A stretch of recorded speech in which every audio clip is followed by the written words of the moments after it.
काल सहज बाजारात मला मस्त की या मिरच्या मिळाल्या. ह्याचा मला बऱ्याच दिवसापासून मस्त लोणचं बनवायचं होतं.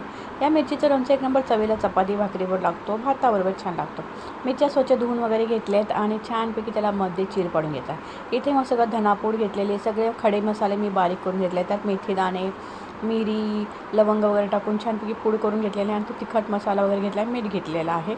तर इथं बघा सगळ्या मसाल्याचा छान पूड करून घेतलेले आहे. थोडेसे धने, मेथी दाणे वगैरे टाकले ना, मोहरीची वगैरे पूड करून घेतलेले. इथे राईचं तेल घेतलेलं म्हणजे मोहरीचं तेल घेतलेलं आहे. तुम्ही कुठलाही तेल वापरू शकता. मोहरीच्या तेलाने ह्या लोणच्याला चव खूप छान येते.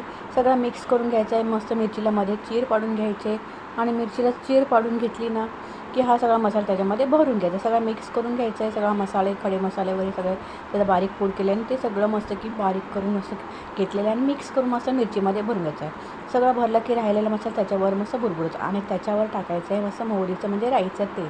तुम्हाला कुठलं आवडत असेल तो तेल टाकतो. राईच्या तेलाने ह्याला चव छान येते म्हणून राईचं तेल वापरलेलं आहे.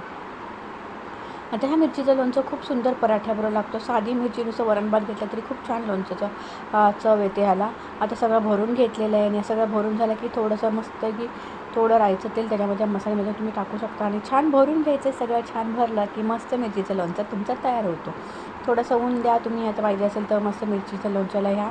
नाही द्यायचं असेल तर नुसतं मस्त रूम टेम्परेचरला बरणी ठेवायची आणि छान असं हा मिरचीचं लोणचं तयार होतं. सगळं मिक्स झालेलं आहे. आता इथं मस्त एक बरणी घेते, त्याला थोडंसं खडा मीठ लावून घेतलेलं आहे मी. आता सगळं मिक्स झालेलं आहे. सगळं एकत्र करायचं आहे. मस्त राईचं तेलावरून पेरून घ्यायचं म्हणजे टाकून घ्यायचं आहे. चवीला एक नंबर लोणचं होतं. नक्कीच करून बघा आणि राईचं तेल टाकलं तर एकदम चवीला सुंदर लागतो. पण कोणाकोणा राईचं तेलाचा वास आवडत नाही, मग काय साधंच तेलाचा वापर करायचा.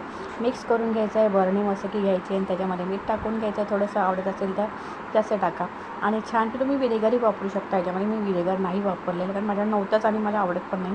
तर इथे छानपैकी मिक्स झालेलं आहे. बघा किती सुंदर रंग आलेला आपल्या लोणच्याला. मिरचीचं लोणचं अशाच प्रकारे करून घ्या. थोडंसं पण छान चवीला लागतं हा लोणचं. आता बरणीमध्ये भरून घेतलेलं आहे आणि थोडंसं रूम टेम्परेचरला 2 दिवस मी बाहेर ठेवलं, मग फ्रीजमध्ये ठेवायचं म्हणजे खराब होत नाही.